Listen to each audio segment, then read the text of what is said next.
merci à vous toutes et tous d'être présents ce soir. Merci à Salah Hamouri qui est là, qui nous rejoint, franco-palestinien, avocat, défense des droits humains pour l'organisation Agamir.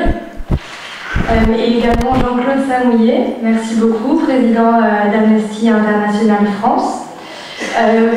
Juste un petit mot pour l'organisation, on va faire 1 heure de prise de parole, un échange entre Salah et Jean-Claude Samouillet.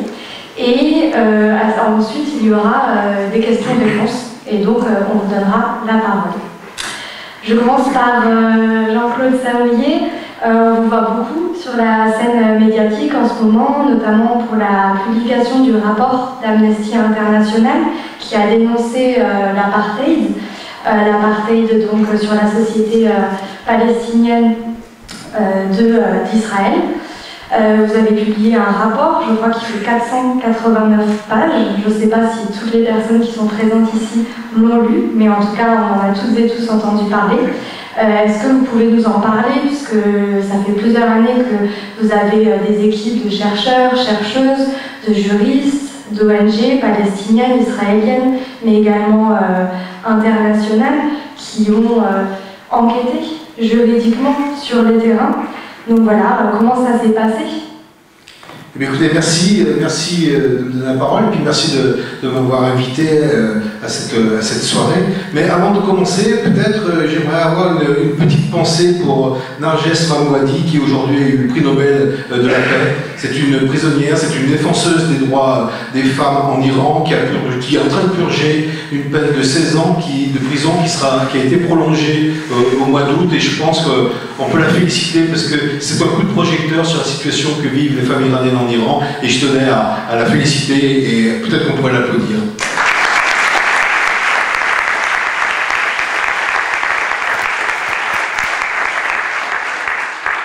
Alors c'est vrai que Amnesty International, depuis des décennies, dénonçait, alertait, documentait les violations à l'encontre du peuple palestinien, aussi bien en Israël que dans les territoires palestiniens occupés. Mais finalement, on s'attachait aux conséquences. On dénonçait, mais rien ne bougeait véritablement. Et à un moment donné, il était de notre devoir peut-être de se dire, mais on ne peut pas uniquement s'attacher aux conséquences, il faut voir les causes.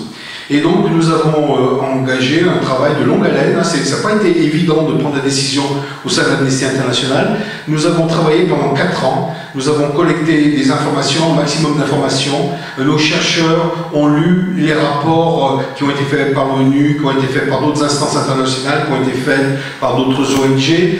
Nous avons lu les lois, nous avons lu les traités, les arrêtés, les plans d'occupation des sols, les ordonnances militaires, parce qu'on sait quand même que il y a 1800 ordonnances militaires qui régissent la vie quotidienne des Palestiniens en Cisjordanie. Nous avons recueilli des informations, nous avons été interviewés, enfin nos chercheurs ont été interviewés, des responsables israéliens, mais également des responsables palestiniens, ont contacté des ONG, et tout ça, effectivement, nous l'avons mis dans un rapport qui... Alors, je ne pensais pas que c'était 480 pages, j'en étais resté à 300 pages, mais j'ai pas dû... Mais sachez qu'il y a une synthèse de ce rapport en 38 pages sur le site d'amnesty.fr et en langue française, et qui donne toutes les informations qui sont contenues dans ce rapport. Et puis une fois qu'on a collecté toutes ces informations, nous avons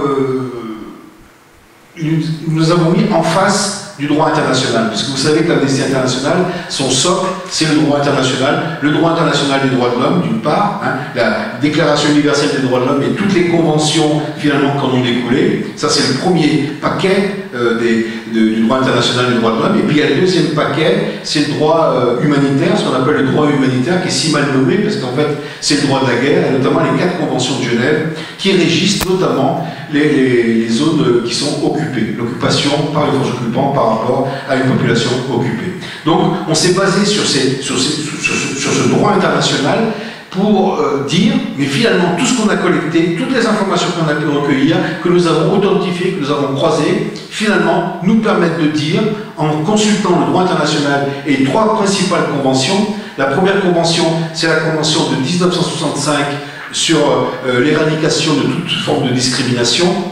La deuxième convention internationale, c'est celle de 1973 sur le crime d'apartheid, l'éradication du crime d'apartheid. Et la troisième convention, en fait, c'est plutôt le traité, c'est le traité de Rome de 1998 qui traite, qui porte à la création de la Cour pénale internationale, qui est une juridiction permanente pour tous les crimes majeurs qui sont perpétrés dans le monde. Et ces trois textes disent, pour qu'il y ait situation d'apartheid, il faut que trois critères soient réunis. Et nous avons estimé que tout ce que nous avions collecté correspondait, pouvait alimenter les trois critères pour définir une situation d'apartheid. Mais avant de publier ce rapport, nous l'avons soumis à des experts internationaux, des experts juridiques internationaux, parce que le fait d'appeler une situation d'apartheid n'est pas anodin. Ça, c'est quelque chose de grave, c'est quelque chose d'important, c'est quelque chose qui est un pas en avant dans la reconnaissance des persécutions envers le peuple palestinien, mais il fallait qu'on soit sûr que ce que nous avancions correspondait bien au crime d'apartheid. Et finalement, nous avons eu toutes les validations, nous avons eu tous les soutiens, et le 1er février 2022, nous avons sorti ce fameux rapport qui dit que, aussi bien en Israël que dans les territoires palestiniens occupés, il y a une situation d'apartheid. Et alors, pour documenter, pour alimenter ce que nous disons, nous avons pris critère après critère. Et les trois textes dont je vous ai parlé disent qu'il faut trois critères. Le premier critère, c'est un système d'oppression et de domination d'un groupe racial sur un autre. Le deuxième critère, c'est l'utilisation de moyens inhumains pour faire perdurer ce système. Moyens inhumains, c'est torture, homicides illégaux, détention administrative, déplacements forcés. Enfin, c'est des violations massives des droits humains. Ça, c'est le deuxième critère. Et le troisième critère, pour que la situation soit considérée au plan juridique comme une situation d'apartheid, c'est que la situation perdure dans le temps. Et nous, ce que nous avons dit dans notre rapport, ce qui nous a été beaucoup reproché, mais on assume, c'est que cette situation d'apartheid a commencé dès 1948, dès la création de l'État d'Israël, et perdure encore aujourd'hui, quel que soit finalement tout au long de ces années, quels que soient les gouvernements israéliens, qu'ils soient de gauche, de centre-droit, de centre-gauche, de droite ou d'extrême droite, finalement, cette situation n'a jamais été dénoncée et cette situation a perduré.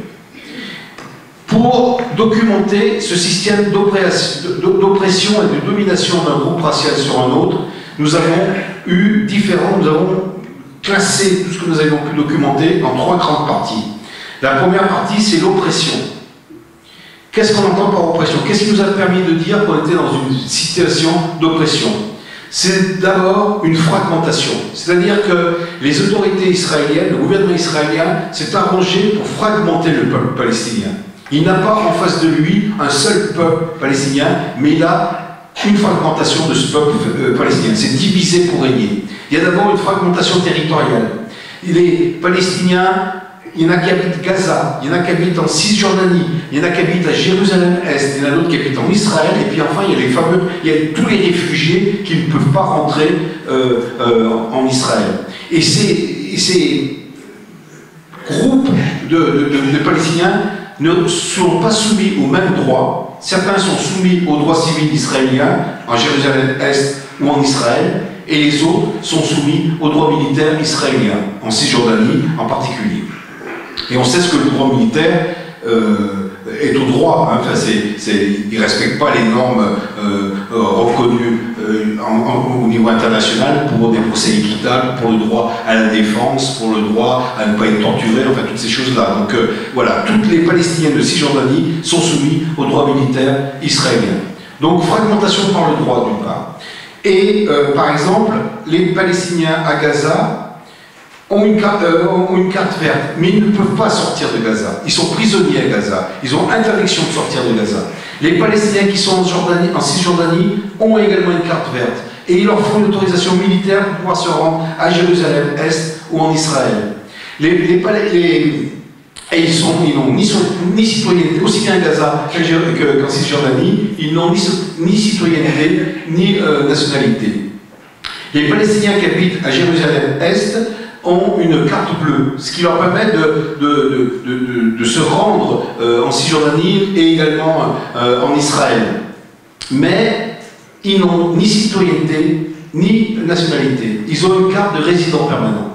Et cette carte de résident permanent, à Jérusalem-Est, peut leur être enlevée si la personne se rend à l'étranger pour une durée un peu longue, pour faire des études par exemple, ou pour exercer un emploi. Et puis, depuis 2018, cette carte peut leur être retirée, cette autorisation de résider à Jérusalem-Est peut leur être retirée s'ils refusent de prêter allégeance à la puissance occupante. Et ça là, on parlera plus longtemps parce qu'il a vécu ça dans sa chair, mais c'est complètement interdit, formellement interdit au niveau du droit international que la puissance occupante exige une allégeance par rapport aux populations occupées. C'est le droit international, c'est la 4e Convention de Genève qui interdit ça.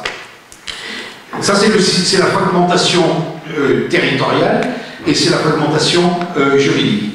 Ensuite de ça, il y a le pouvoir militaire qui est utilisé pour déposséder les Palestiniens de leur habitat ou de leur terre.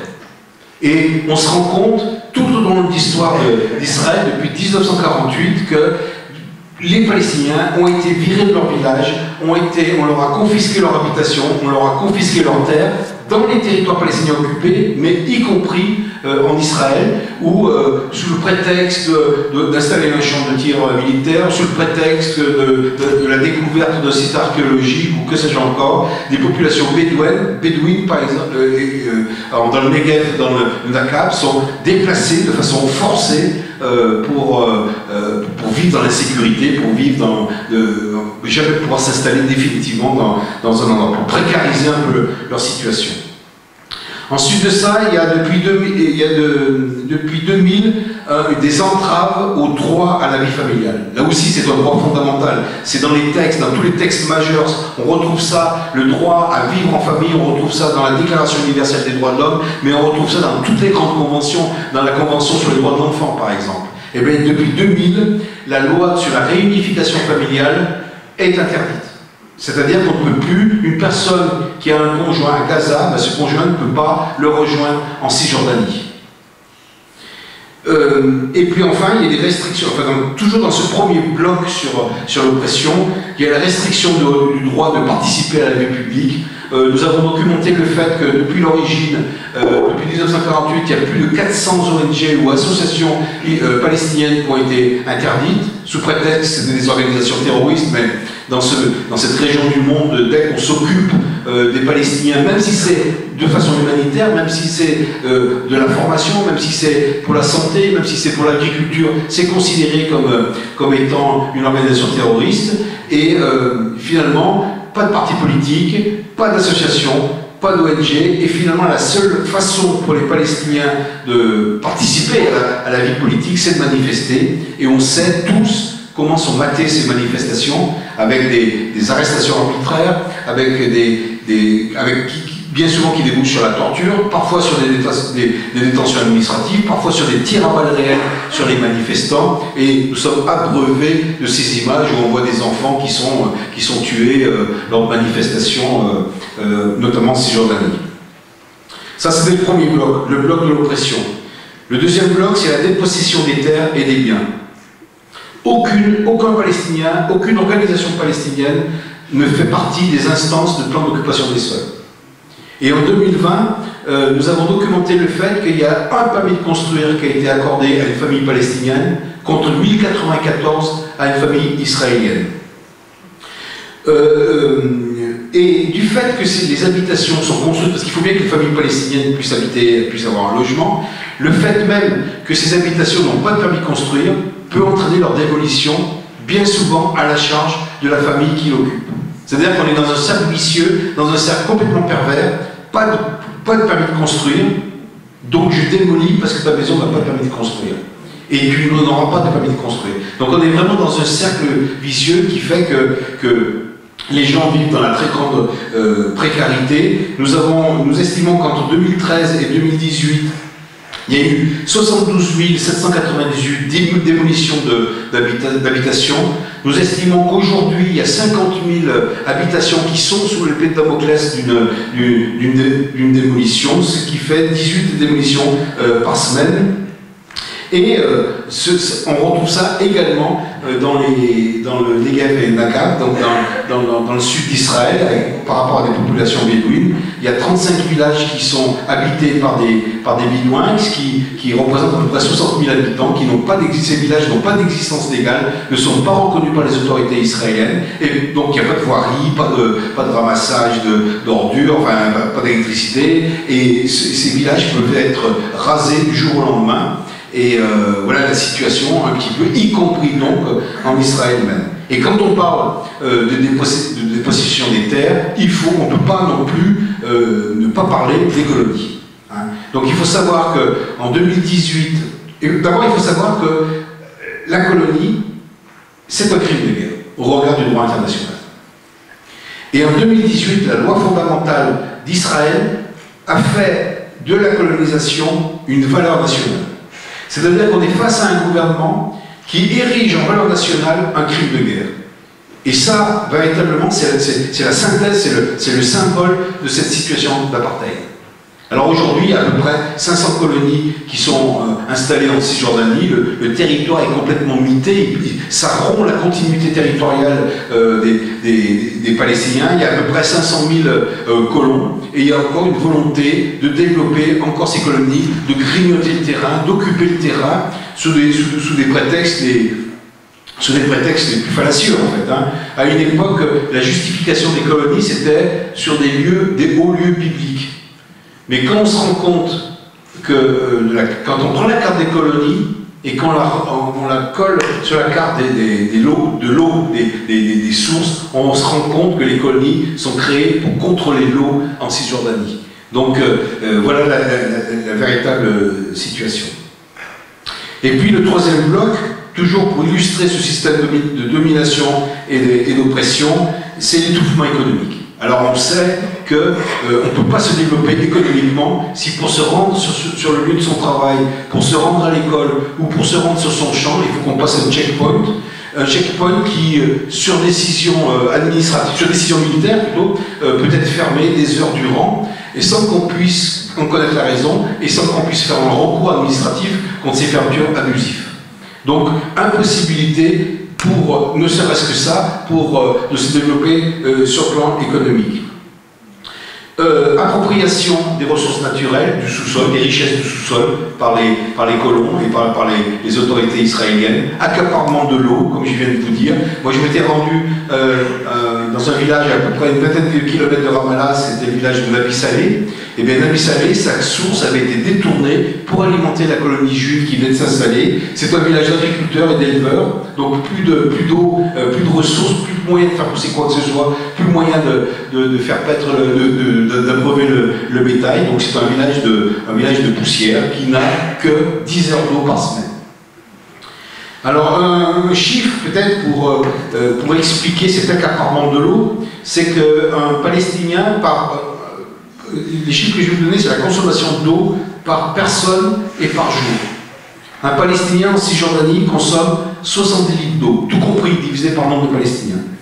Un Juif israélien, 300 litres d'eau. Et un colon, 369 litres d'eau. Donc on voit bien la discrimination à l'accès à cette source vitale qu'est l'eau. Un autre chiffre peut expliquer cet étouffement économique, c'est la mortalité infantile. Pour les familles palestiniennes, il y a 5,4 décès pour 1000 naissances. Pour les juifs israéliens, c'est 2,4, donc moins de 2 fois moins. Donc même l'accès à la santé est discriminant. Pour les dépenses scolaires, un enfant palestinien doit recevoir, par rapport à un enfant israélien, moins 30% dans le primaire, moins 50% dans l'élémentaire et moins 75% dans le supérieur.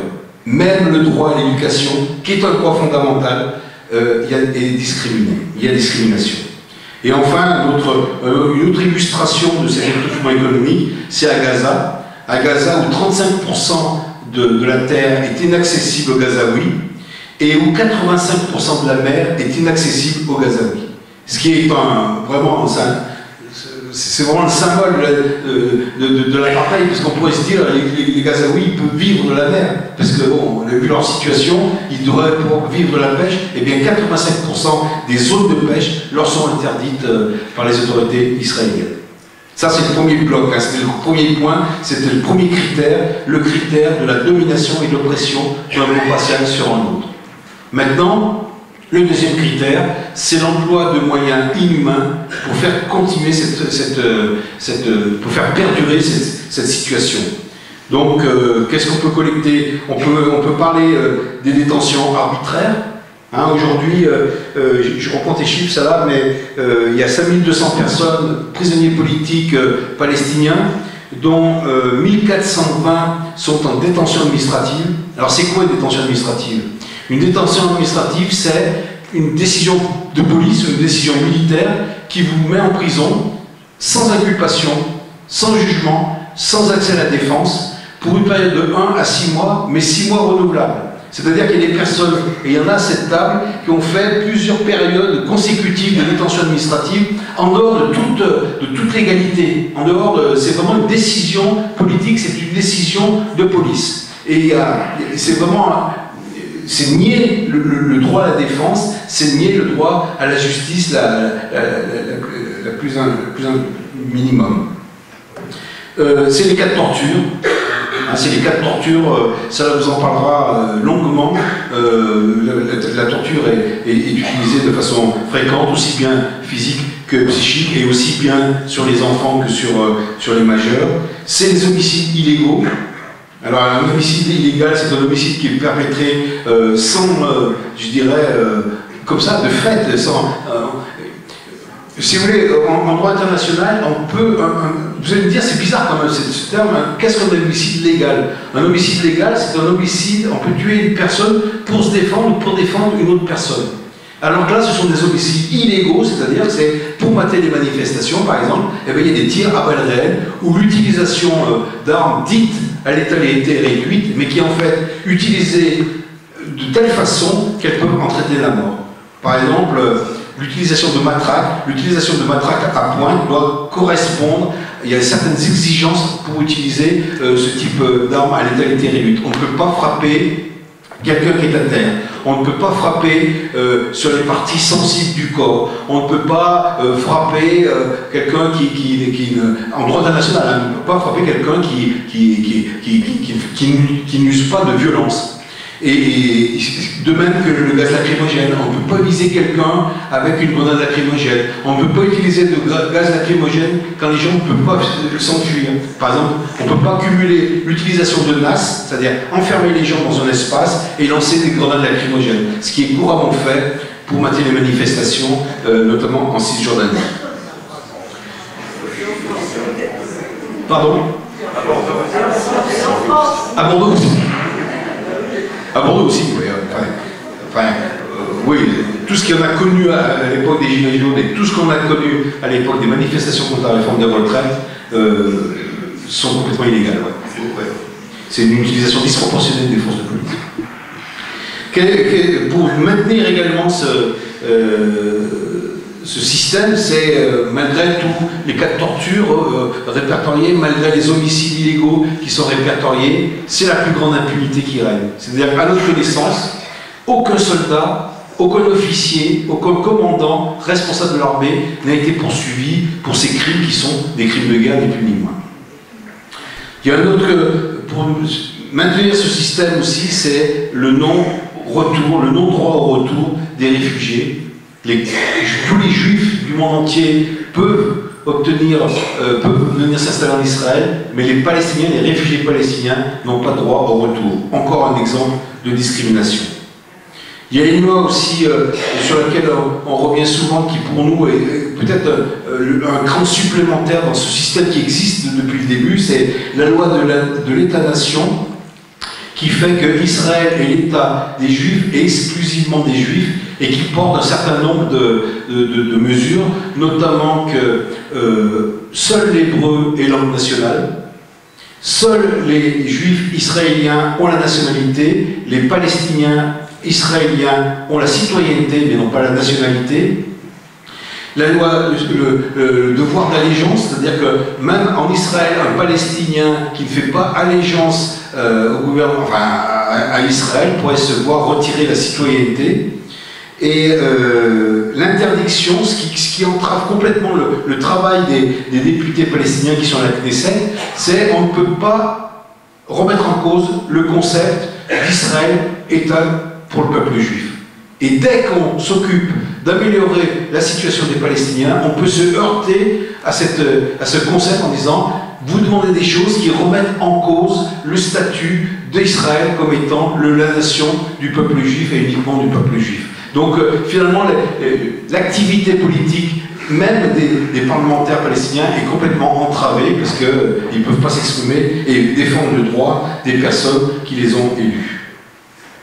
Voilà, et puis alors le troisième critère, la troisième contrainte, c'est que ça dure sur la durée. Bon ben ça, inutile de faire un dessin, c'est une situation qui perdure depuis l'origine jusqu'à maintenant, et finalement on a peu enfin, il n'y a aucun signe, bien au contraire, qui montre que cette situation s'arrête. Alors, voilà ce que nous avons dit dans notre rapport. Nous avons été un petit peu secoués, enfin c'était... certains nous ont reproché l'insulte qui vient traditionnellement quand on remet en cause le gouvernement israélien, c'est qu'on était devenu une ONG antisioniste et antisémite, ce qui nous a fait mal en fait, hein, parce que depuis le début, nous on se base sur l'article 1 de la Déclaration universelle des droits de l'homme, tous les êtres humains naissent libres et égaux en droit et en dignité, et on se bat depuis l'origine contre toute forme de discrimination, contre toute forme de racisme. Donc voilà, on s'attendait à ce qu'on soit traité d'antisioniste et d'antisémite. On ne nous a pas attaqué finalement sur le fond de ce rapport, c'était plutôt des invectives.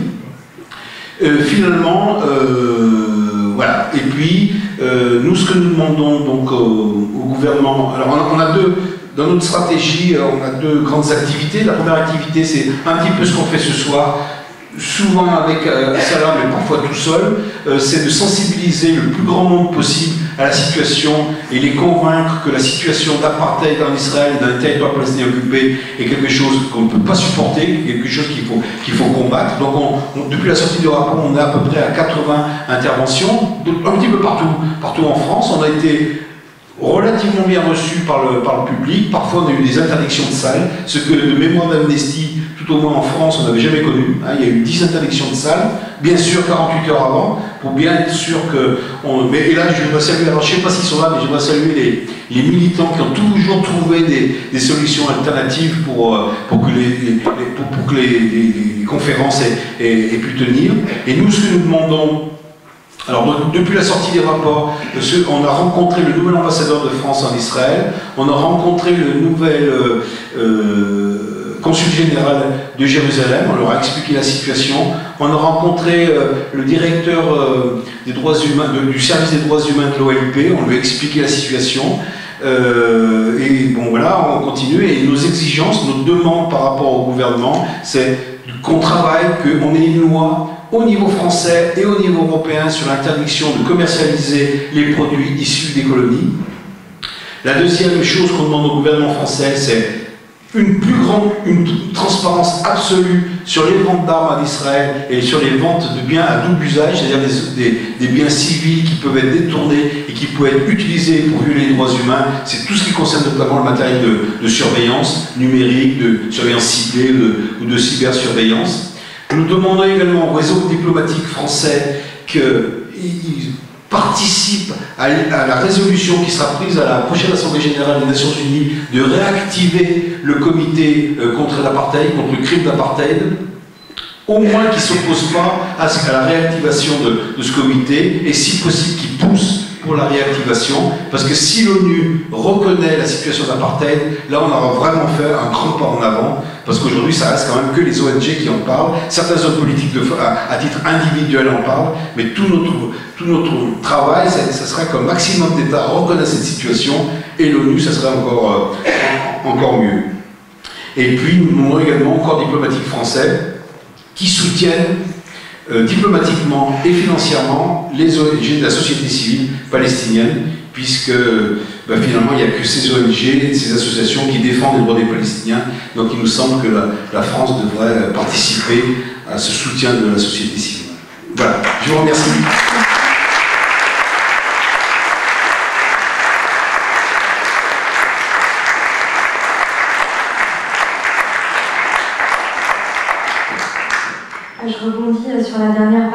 donc, du plaidoyer que vous avez fait en France.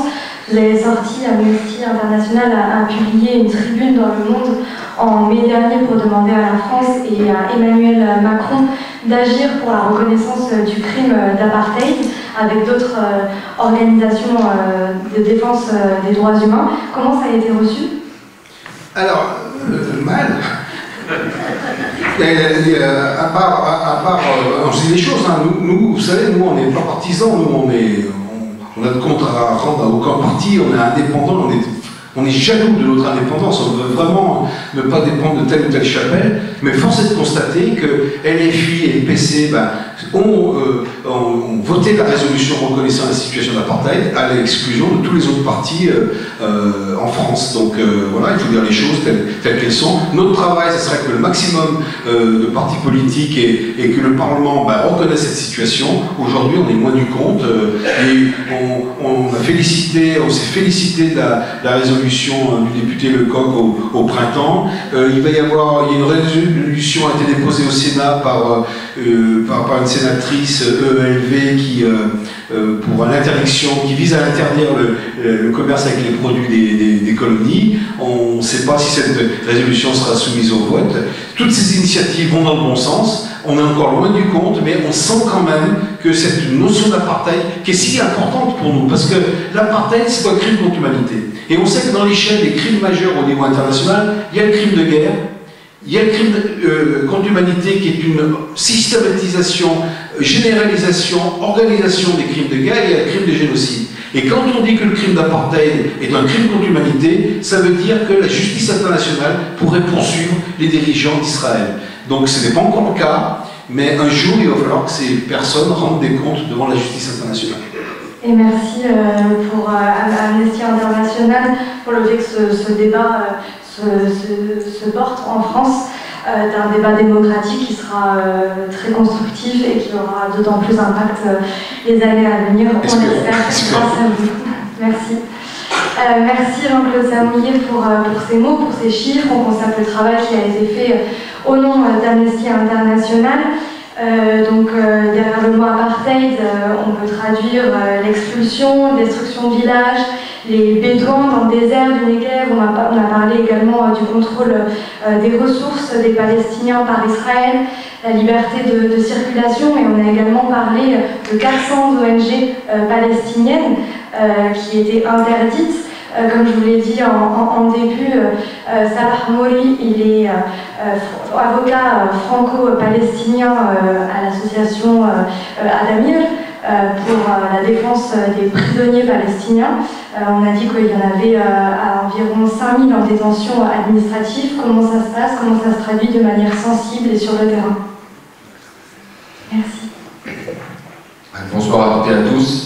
Tout d'abord, je tiens à vous remercier pour l'invitation aujourd'hui d'être parmi vous, mais aussi je tiens à vous remercier pour tout le soutien et le combat que vous avez mené depuis des années et des années pour obtenir ma libération, moi aussi, pour obtenir la libération terrestre des prisonniers palestiniens, et aussi en solidarité avec le peuple palestinien.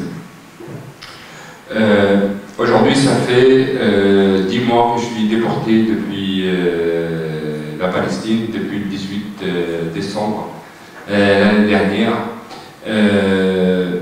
C'est là où j'ai découvert ce que ça veut dire de devenir réfugié à l'âge de 38 ans et de ne pas pouvoir retourner dans la ville où j'ai vécu, où j'étais né, où je veux vivre.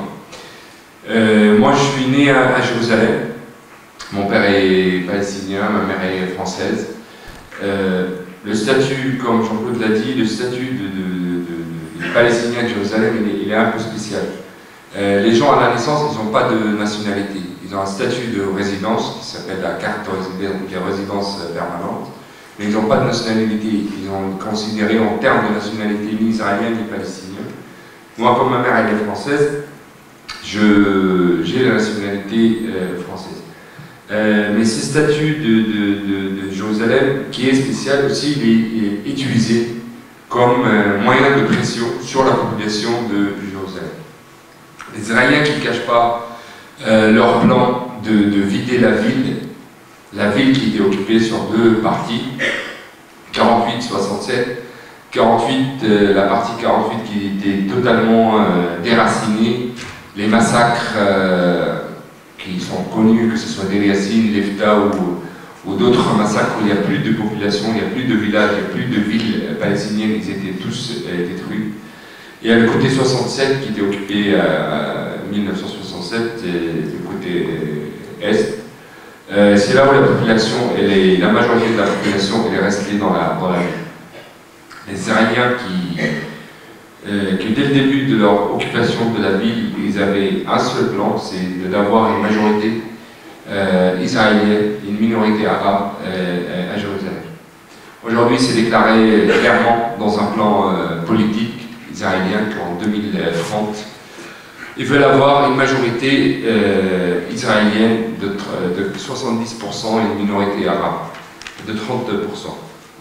Pour appliquer ce plan politique, il faut se débarrasser au moins encore de 150 000 habitants dans quelques années. Les moyens, les gouvernements israéliens, ils ont mis tous les moyens possibles pour se débarrasser de cette population à Jérusalem. Les plans de faire partir les gens, ils sont nombreux.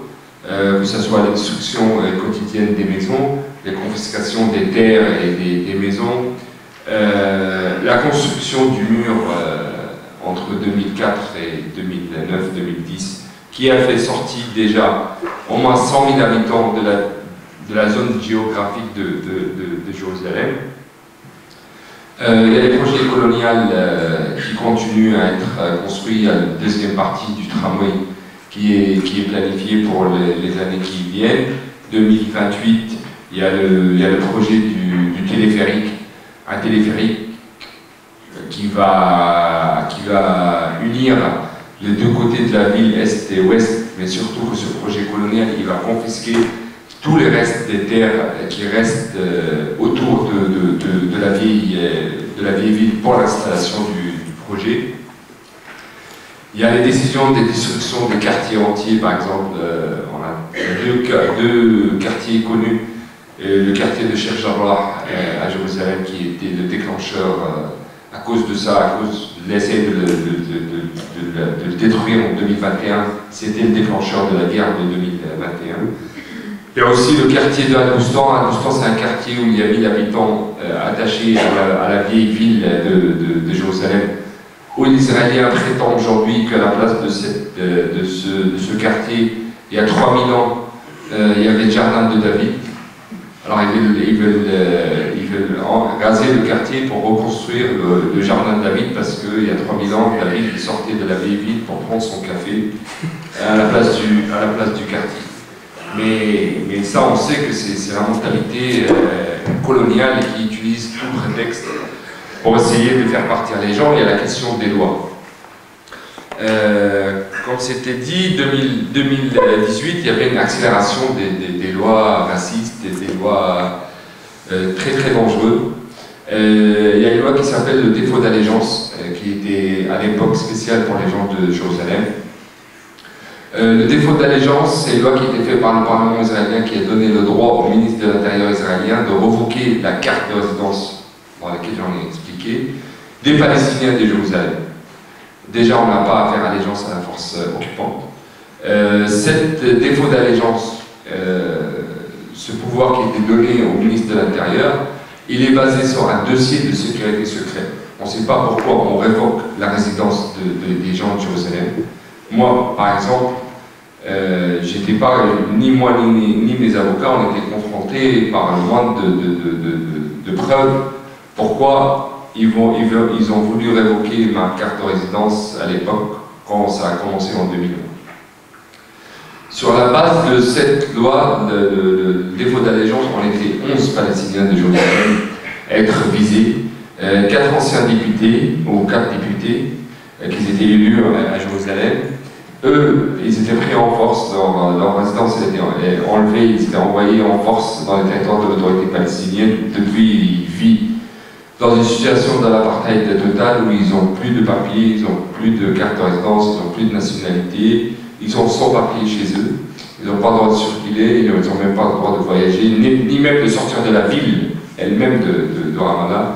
Ils sont régulièrement arrêtés en détention administrative. Les restes ont été des prisonniers politiques. Moi, j'étais le premier à être libérable. Et malheureusement, la déportation s'est faite dans les conditions les plus dures, attachés, mains, pieds, menottés, de la seconde où ils m'ont pris de la suite jusqu'à l'arrivée de Roissy. Cette fameuse loi de 2018 elle a été élargie en février 2023, le défaut d'allégeance. Le Knesset, le Parlement israélien, il a élargi les pouvoirs du ministre de l'Intérieur israélien et il lui a donné le pouvoir, pas que de retirer la carte de résidence des Palestiniens de Jérusalem, mais aussi de retirer la nationalité israélienne des Palestiniens qui vivent dans le territoire de 48, qui sont 20% de la population. Ça montre de nouveau qu'on est dans une situation de préparation, de la continuité, du nettoyage ethnique qui n'arrête pas depuis 1948 jusqu'à aujourd'hui. Alors c'est pour ça qu'on alerte que mon cas, moi, alors qu'il était connu, il y avait le comité de soutien, il y avait une opinion publique autour, il y avait beaucoup de choses autour, et malgré ça, la déportation s'est faite dans les conditions dans lesquelles elle était faite. Alors ça peut être un test pour la communauté internationale, pour l'opinion publique, et après, ça peut être utilisé contre des centaines et des milliers des anciens prisonniers de Jérusalem, et surtout que on va dire, la loi qui était élargie en 2023, elle a donné le pouvoir au ministre de l'Intérieur, pas que d'envoyer les personnes en Cisjordanie, mais aussi de les envoyer à Gaza. Et à mon avis, les Israéliens ils vont profiter d'un moment politique pour pouvoir envoyer des centaines et des milliers de gens sur la base de ces lois, que ce soit à Jérusalem ou en Cisjordanie ou à Gaza. Ça importe cette question parce qu'on a parlé de prison. Malheureusement, comme beaucoup des Palestiniens qui ont connu les prisons israéliennes, moi j'ai connu assez tôt la question de l'emprisonnement dans les prisons israéliennes. La première fois, j'ai été arrêté à l'âge de 16 ans, j'étais arrêté à 27 ans, 2001, et une fois que tu es arrêté, ça n'a pas arrêté jusqu'à 2022. C'était 22 ans, 23 ans d'harcèlement qui n'arrête pas. Au total, j'ai passé 10 ans dans les prisons israéliennes. La question de l'emprisonnement, de l'enfermement des Palestiniens, ça fait un des moyens de la destruction de la vie des gens, un des moyens de pression, de répression contre la société palestinienne. Évidemment, il y en avait avant 1967, des arrestations, mais les calculs, ils ont juste commencé après. Depuis 1967 jusqu'à aujourd'hui, 850 000 Palestiniens sont passés par les prisons israéliennes, c'est-à-dire de 32 à 35% de la société, elle est passée par la prison. C'est-à-dire qu'il y a au moins une personne par maison, par famille, qui est passée par les prisons israéliennes. Aujourd'hui, 5200 hommes, femmes et enfants détenus dans les prisons israéliennes. Parmi eux, 1420 en détention administrative, 175 enfants, 35 femmes, 800 prisonniers avec, on va dire, des dossiers de malades, 34 prisonniers qui sont détenus avant les accords d'Oslo, ça veut dire qu'ils sont là en prison plus que 30 ans. Le plus ancien, il est là depuis 42 ans. L'ensemble de ces conditions de détention de ces prisonniers, du moment de l'arrestation au moment de la libération, il y a un seul but de ces conditions, c'est de casser la psychologie de ces prisonniers, détruire leur mentalité, leur rendre en charge sur leur famille et leur société au moment de leur libération. C'est ça le but de l'emprisonnement. Moi, j'étais 3 fois en détention administrative. La dernière fois avant la déportation, je commence par là. Comme Jean-Claude l'a dit, la détention administrative, c'est une loi à la base. Elle était faite par le mandat britannique avant l'occupation de 1948. Et les Israéliens, elle était appliquée sur les Juifs et sur les Palestiniens avant 1948. Et après 1948, les Israéliens l'ont appliquée sur les Palestiniens.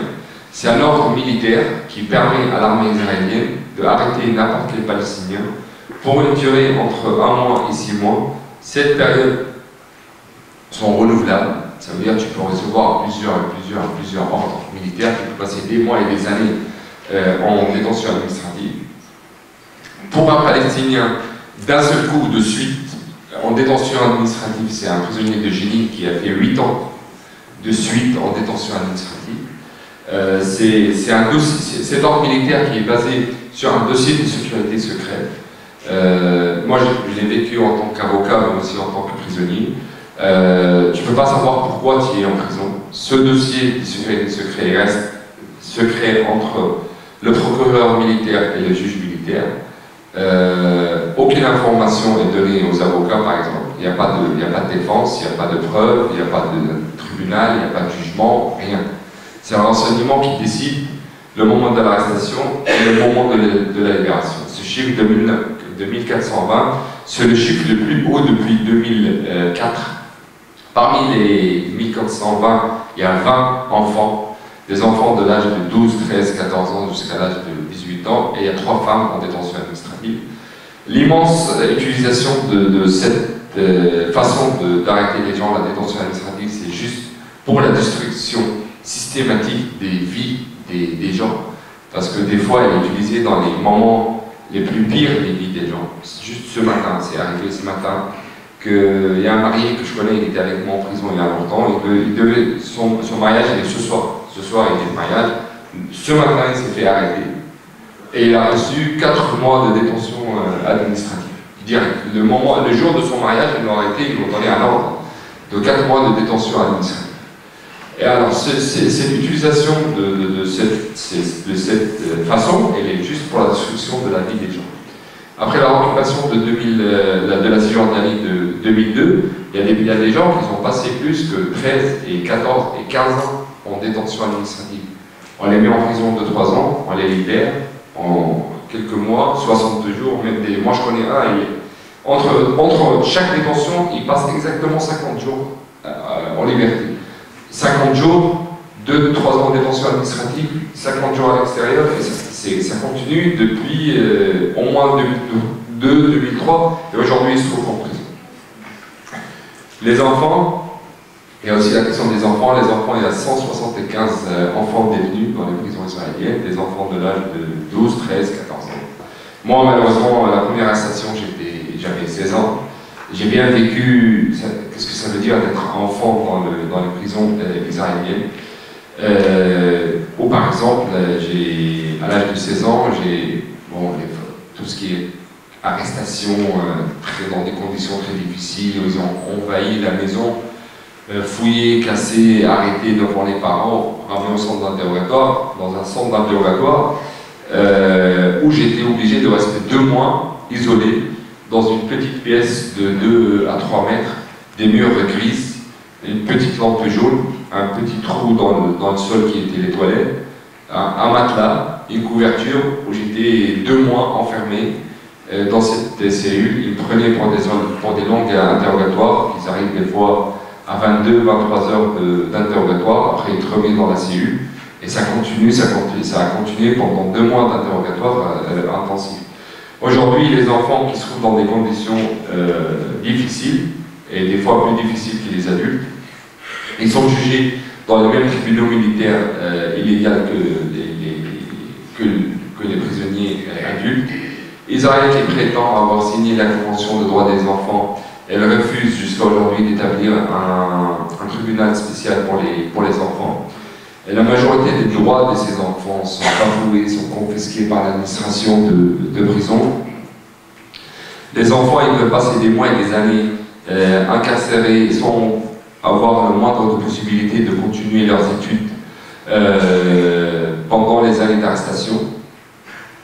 Il y en a, surtout les gens de la Cisjordanie, les enfants de la Cisjordanie, ils peuvent passer des mois et des mois et des mois sans pouvoir avoir le droit de visiter leurs parents. Pourquoi je dis ça? Parce que toutes les prisons israéliennes se trouvent derrière ce qu'on appelle la ligne verte. Ça veut dire pour avoir accès aux prisons par la famille, et déjà il n'y a que la famille proche qui a le droit de visiter. Ça veut dire père, mère, frère et sœur. Il n'y a pas les amis, il n'y a pas la grande famille, il n'y a que la petite famille qui a le droit de visiter. Pour avoir accès aux prisons, pour pouvoir passer les checkpoints, il faut passer par la Croix-Rouge, poser une demande qui va être traitée par les Israéliens, mais les Israéliens prétendent que ça, ils ont besoin de temps. Et le premier 3 mois, c'est le traitement de la demande. Ça veut dire un enfant peut passer 2-3 mois en interrogatoire, après il va être transféré dans une prison. La première 2-3 mois, c'est une vérification si les parents ils ont le droit de visiter ou pas. Alors il peut arriver à 6 mois, 7 mois, 8 mois, sans avoir le moindre contact avec sa famille et à l'extérieur. Et déjà, il y a quelques critères, par exemple, si le père ou la mère ou les frères ou les sœurs, c'est des anciens prisonniers, automatiquement, ils n'ont pas le droit de pouvoir visiter cet enfant-là. Les conditions quotidiennes de ces enfants sont très dures. Nous, on a demandé l'intervention des prisonniers adultes à plusieurs reprises par l'administration de prison pour aller les aider à organiser leur vie, à apprendre à faire à manger, à faire une genre d'une administration pour gérer la vie quotidienne. Toute demande qui était refusée par les Israéliens. C'est les enfants qui sont torturés physiquement et psychologiquement dans les interrogatoires. Par exemple, on a le fameux cas d'Ahmad Nasrallah aujourd'hui. Ahmad qui est prisonnier de Jérusalem, un enfant de Jérusalem qui était arrêté à l'âge de 13 ans. Il était jugé pour 13 ans de prison. Il était blessé à balle au moment de son arrestation. Il a passé des interrogatoires très difficiles, torture physique, psychologique. Il a vite développé des maladies psychologiques énormes. Et à la place de lui donner le soin adapté pour ces maladies, ça fait 3 ans qu'ils l'ont envoyé à l'isolement total. Il est isolé totalement dans une petite pièce de 2 à 3 mètres, dans une section spéciale isolement. Il est enfermé 23 heures sur 24 heures. Il a le droit de sortir 1 heure dans sa cour, où il doit choisir s'il va être menotté à main ou à pied pendant l'heure de cours. La majorité des enfants et des gens qui sont à l'isolement total n'ont pas le droit d'avoir des visites. C'est des petites cellules où à peine il y a du soleil, parce que des fois c'est des sections sous-sol, alors même le soleil, et il n'arrive pas dans les cellules. Alors l'enfance, elle est traitée dans cette technique et dans ces façons-là. Et à mon avis, le fait d'emprisonner des enfants palestiniens dans ces conditions-là, et ils ont un seul but, c'est vraiment d'assassiner totalement l'enfance des enfants palestiniens et leur rendre pas des enfants à un moment de leur libération. Et moi, à l'époque, j'ai pas fait beaucoup de mois, j'en ai fait 6 mois de prison à l'âge de 16 ans, mais je me souviens bien, une fois que je suis sorti de prison à l'âge de 16 ans, j'avais une attitude, je me comportais comme un garçon de 22, 23 ans qui a une expérience énorme, alors que j'étais un gamin de 16 ans. Alors qu'il y a des enfants qui ont passé plus que la moitié de leur vie en prison. Ahmad que j'ai cité là, il a passé 13 ans d'enfance à la maison, et là il est jugé à 13 ans de prison. Il va sortir à 26 ans, il va avoir la moitié de sa vie en prison. La question des femmes, aujourd'hui il y a 35 femmes détenues dans des conditions aussi très difficiles, des interrogatoires intensifs des fois, des blessures à balles et des blessures très graves des fois au moment des arrestations. Toutes femmes peuvent arrêter, que ce soit une enfant, une adulte, une malade, enceinte. On connaît quelques cas, il y a des femmes enceintes qui étaient arrêtées, qui ont perdu leur bébé au moment des interrogatoires intensifs, pendant les interrogatoires. Il y en a qui ont pu tenir le coup alors qu'ils étaient enceintes, et au moment de leur accouchement, ces femmes-là, ils étaient transférés dans un hôpital qui se trouve dans une prison, et ils étaient obligés d'accoucher alors qu'ils avaient une main et un pied attachés et menottés au lit pour des raisons de sécurité. Les femmes, quand on parlait de la gaz lacrymogène, en février par exemple, ils ont protesté contre leurs conditions de détention qui étaient graves à l'époque. Les forces spéciales ils sont rentrés dans les cellules, ils ont lancé de la gaz de lacrymogène intensivement dans leurs cellules. Les forces spéciales sont rentrées, ils les ont menottés mains et pieds, ils les ont couchés par terre pendant au moins 16 heures, allongés au sol, et des conditions vraiment pour les femmes, aucun de leurs droits et aucun de leurs besoins sont respectés dans les prisons. Il y a la question des prisonniers malades.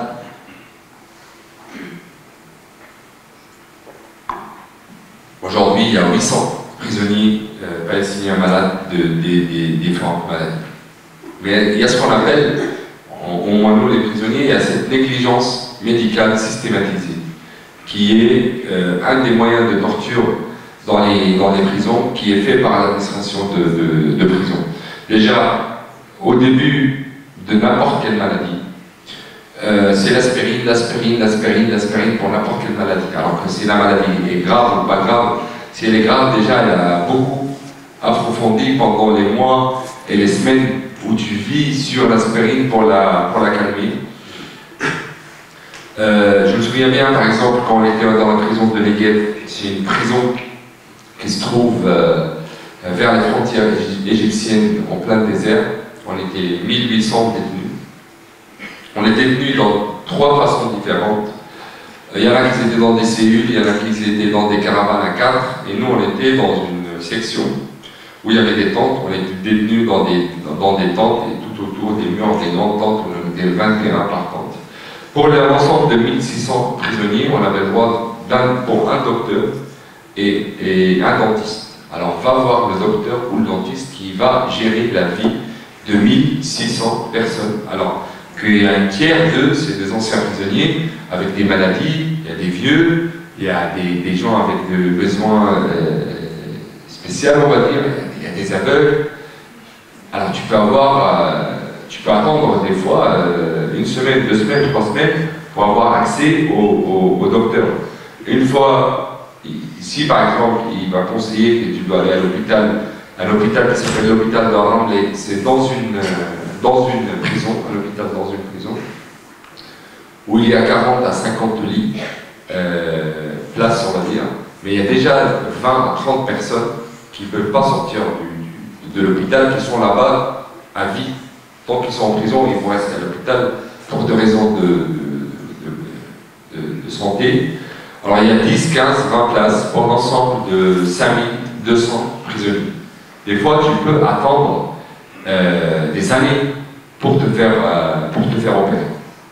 Et je veux parler de transfert après, mais on est transféré d'une façon très brutale et arbitraire pour aller à cet hôpital.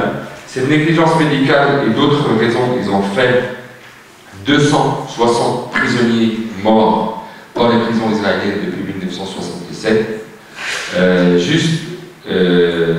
Depuis le début de cette année, il y a 3 prisonniers qui sont morts dans les prisons israéliennes. Le plus récent, c'est Khadr Adnan, un prisonnier qui a déclenché une grève de la faim de 86 jours, et au bout de 86 jours, il est mort dans des conditions inconnues, on va dire. Et même l'Union européenne a appelé pour enquêter sa mort dans les prisons parce qu'il est mort dans des conditions bizarres. Alors cette utilisation de la maladie pour approfondir la torture et pour approfondir la pression sur les gens, on l'a vécu dans plusieurs cas.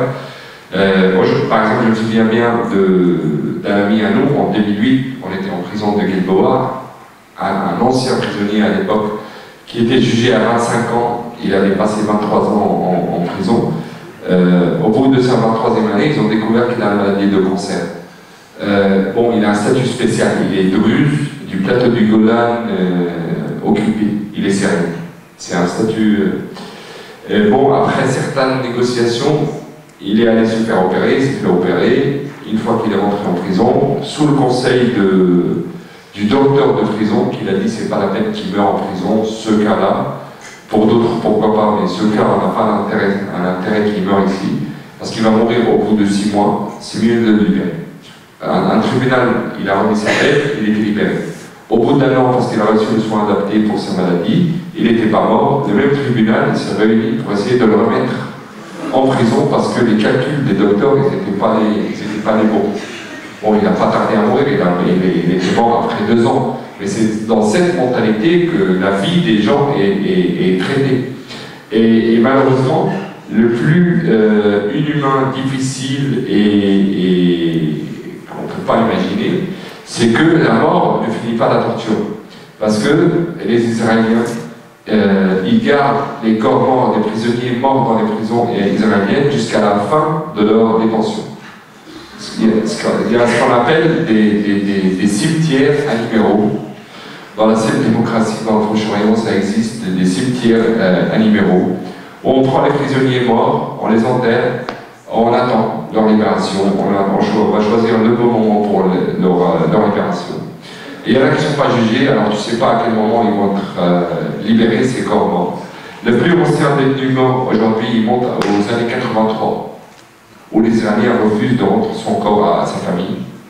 Aujourd'hui, dans le cadre de la détention des corps morts, il y en a 16. Il y a 16 détenus palestiniens morts dans les dernières années, où les Israéliens refusent de libérer et donner le corps à leur famille. À mon avis, c'est juste pour la continuité de la torture, pour leur famille, pour leur société, et pour montrer aux autres prisonniers des modèles que même après votre mort dans les prisons, vous n'allez pas être libérés. Dernier des sujets, pour ne pas être très long, il y a la question du transfert. On était régulièrement transférés d'une prison à une autre, ou pendant les jugements, on est transféré vers le tribunal. Cette façon de nous transférer déjà, c'est pour bien sûr déstabiliser la vie en prison, déstabiliser les relations, mais aussi c'est de la torture, parce que par exemple, une journée pour aller, par exemple, au tribunal d'Ofer, là où j'ai été jugé en 2005, il faut se réveiller à 5h du matin, au moins. Tu es sorti par les gardiens de prison, tu es fouillé, tu es mis dans une petite cellule à part, et jusqu'à l'arrivée des forces spéciales. Les forces spéciales, ils viennent, ils te refouillent encore une fois, des fois avec la présence des chiens, menottés, mains, pieds. Tu arrives devant un bus qui t'apparaît de l'extérieur, un bus 5 étoiles. Tu rentres dans l'intérieur de ce bus qui est blindé de fer de tous les côtés, Il est coupé en 3 morceaux, un morceau pour les adultes où il y a 30 places et un morceau pour les femmes et pour les enfants où il y a quelques places. Tu es connecté main à pied, tu es dans un bus où il fait super chaud l'été, l'hiver il fait super froid, c'est que du fer. Des fois le transfert il arrive à 14 heures de transfert entre un prison et une autre, parce que ce bus de transfert il fait le tour de tous les prisons pour déposer, pour récupérer des prisonniers. Ces forces spéciales qui ont des ordres très clairs de ne pas s'arrêter, n'importe ce qui se passe pour les prisonniers dans ce bus. Alors ça arrivait des fois, il y a des vieux qui ont des crises cardiaques pendant leur transfert, et on a claqué sur les portes, on a tapé sur les portes, aucune réponse. Ils se sont arrêtés juste à la destination finale, là où ils devaient arrêter. Ils ont récupéré les prisonniers malades et les ont envoyés à l'hôpital. Alors, le transfert aussi, c'est un moyen de torture que tu peux être transféré des fois, une fois, 2 fois, des fois plusieurs fois par an pour aller au tribunal, et des fois plusieurs fois dans l'année pour faire le tour dans les prisons, parce qu'on était transféré d'une prison à une autre régulièrement. Moi, en total, j'ai visité, j'ai vécu dans 13 prisons différentes. Le dernier truc, vu que nous, on savait, en tant que prisonniers, on n'est pas que notre génération, mais la génération d'avant, on savait le but de notre emprisonnement, c'est de nous casser, de nous plier, de casser la psychologie, casser le moral, casser les modèles, surtout pour les autres générations. Pour nous, c'était hors de question que les Israéliens appliquent leur politique sur nous dans les prisons. C'était hors de question qu'ils nous cassent psychologiquement et moralement dans les prisons. On a tout fait l'inverse pour rendre utiles les mois et les années de détention en prison. Nous, on était détenus que en tant que prisonniers politiques. On n'était pas mélangés avec d'autres prisonniers. Alors on avait cette vie collective, solidaire, bien organisée. Comme je dis tout le temps, dans la prison, il y a un enjeu entre le temps et l'être humain. Qui contrôle qui? C'est toi qui peux contrôler le temps ou le temps qui te contrôle. Au moment où tu arrives à contrôler le temps en prison, c'est là où tu arrives, malgré la difficulté, de rendre utile les mois et les années de l'emprisonnement. Alors on avait cette vie collective bien organisée. On avait par exemple nos élections tous les 6 mois, des fois tous les 1 an, discrets. Nos élus discrets, les élus qui forment leur comité discrètement dans chaque prison. Après, il y a des trucs collectifs avec toutes les prisons. Il y a des comités de tout, hein, de sécurité, de culture, d'organisation, de vie administrative quotidienne, de comités de communication avec l'extérieur, comme le ministère des Affaires étrangères qui gère la communication avec les autres prisons, mais aussi avec l'extérieur. Une journée en prison, réveil collectif 8h, 9h, 10h première cour, on revient, 10h, vers 11h, petit-déj collectif. On était obligé au moins de lire 2 livres par mois, et des fois ça arrivait à 3 livres par mois, ça dépend des votes. Midi et 13h30, il y a une lecture, moment de lecture, 15h, une deuxième cour, on rentre à 16h, 16h à 17h, et il y a une équipe qui fait à manger pour tout le monde, tous les jours. Et après, on mange collectivement le soir, 19h à 20h, une deuxième cour, 20h quand il y avait la télé, on regardait les infos, et après, temps libre jusqu'à 11h, temps calme pour la lecture, minuit, tout est éteint et tout le monde dort. Alors tu avais cette vie bien chargée. On essayait de charger à fond notre emploi du temps pour ne pas sentir le temps en prison, parce que au moment où c'est bien sûr que quotidiennement tu penses à l'extérieur, mais il y a une grosse différence si tu penses 2 ou 3 minutes par jour, ou de rester coincé 4-5 heures à penser à l'extérieur.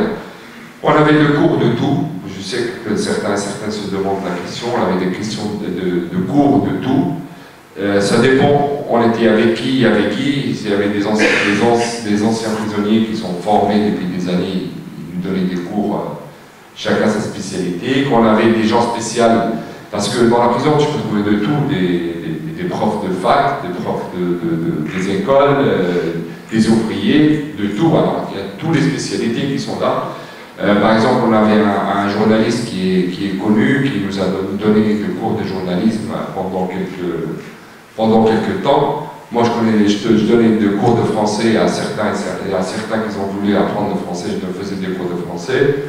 On a tous appris l'hébreu, on parle, on lit, on comprend l'hébreu très bien. Les cours d'histoire, les cours d'idéologie, bien sûr, pour renforcer nos convictions politiques. Du droit, moi par exemple, j'ai jamais imaginé que j'allais étudier le droit dans ma vie, parce qu'avant j'étais dans la sociologie en 2005-2006. C'est en lisant le droit international et accompagné en prison que je me suis intéressé au droit, et en 2011 j'ai commencé à faire des études de droit, et je suis devenu avocat. Alors il y a une richesse culturelle très importante pour renforcer à chaque fois les convictions politiques, mais aussi un combat contre l'administration de prison. Ce combat qui s'exprime dans plusieurs manières, je ne vais pas tout raconter, mais jusqu'à un arrivant à déclencher une grève de la faim. La grève de la faim, c'est le moyen stratégique pour nous pour défendre notre dignité et défendre notre droit dans les prisons. C'est pas facile de déclencher une grève de la faim. La préparation, ça, des fois, ça arrive à 1 an, 2 ans de préparation. Et c'est éthiquement pas facile de prendre la décision de faire une grève de la faim parce qu'on sait qu'il y a des crimes qui peuvent être commis dans les grèves de la faim, et si on commence une bataille à 3 ou 5 000 prisonniers, on peut, au moment où on va arrêter la grève après 20 ou 30 jours, on sait bien qu'on peut être -1, -2, -3, -10, parce qu'il y a des morts dans cette grève, mais à la fin c'est une décision stratégique pour défendre nos droits quand l'administration ne veut plus négocier avec nous. Moi j'ai participé à 2 grèves de la faim, la plus récente c'était l'année dernière. Comme ces jours-là, j'étais en grève de la faim l'année dernière pour protester contre la détention administrative.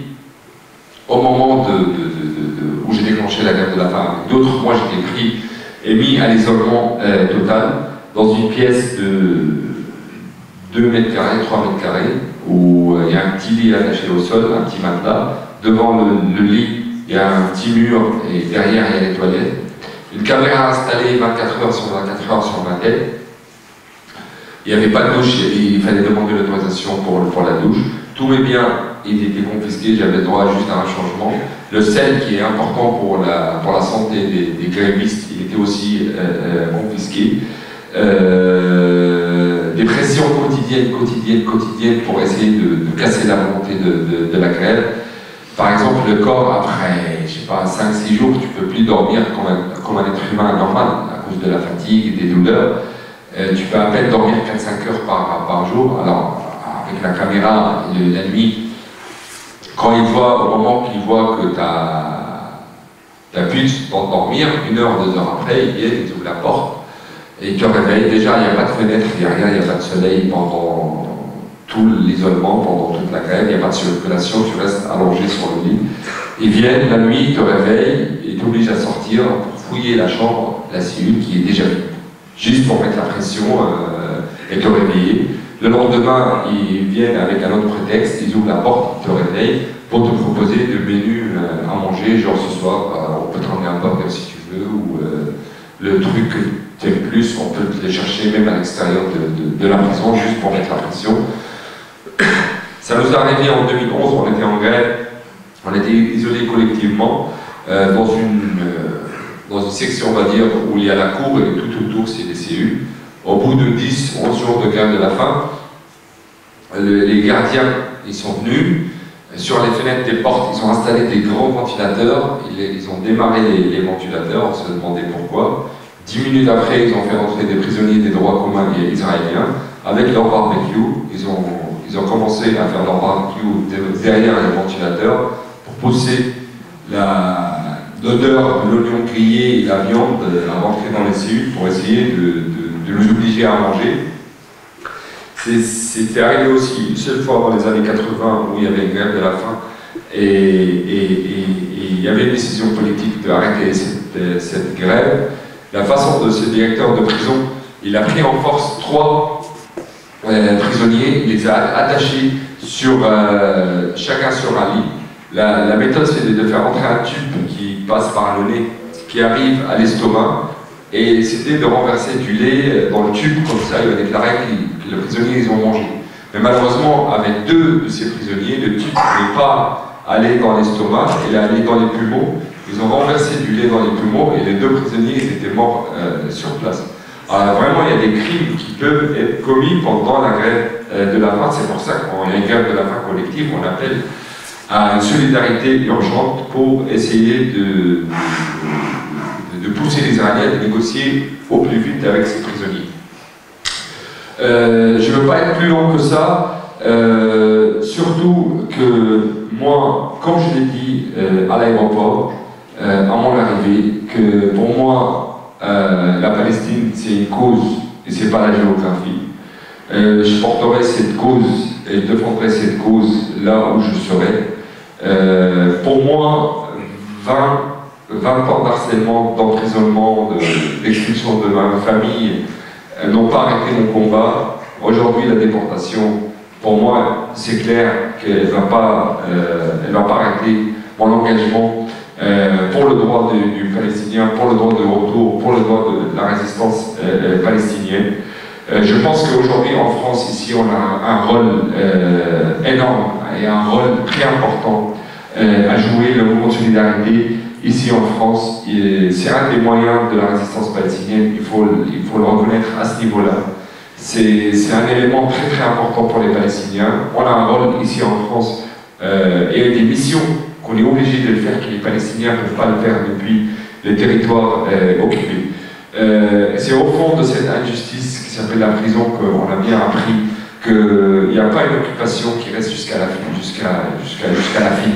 Il y a un jour que cette occupation doit terminer, comme c'est passé en Algérie, en Afrique du Sud, au Vietnam et ailleurs. Mais notre rôle, c'est de raccourcir l'année de cette occupation, avec notre solidarité, avec notre résistance sur place, avec vous. On continue cette démarche de liberté, de solidarité, de résistance, avec vous, avec vos efforts, avec votre volonté. On va bien faire comprendre à cette occupation israélienne que la Palestine n'a jamais été, et la Palestine ne sera jamais une terre sans peuple, pour un peuple sans terre. Merci.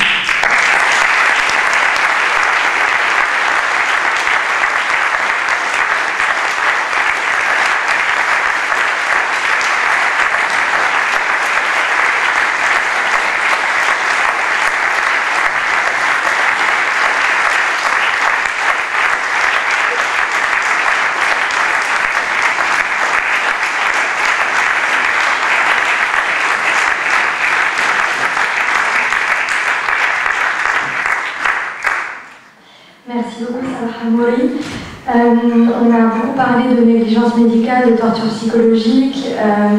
On avait accueilli il y a 4 ans un photographe et réalisateur palestinien, Mohamed El-Azza, qui montrait à travers un court-métrage, un documentaire, justement toutes les répercussions socio-psychologiques que pouvait avoir l'oppression militaire, quotidienne, israélienne, sur la psychologie donc, des enfants. On a parlé de grève de la faim, d'isolement, donc on n'imagine pas quelles sont les répercussions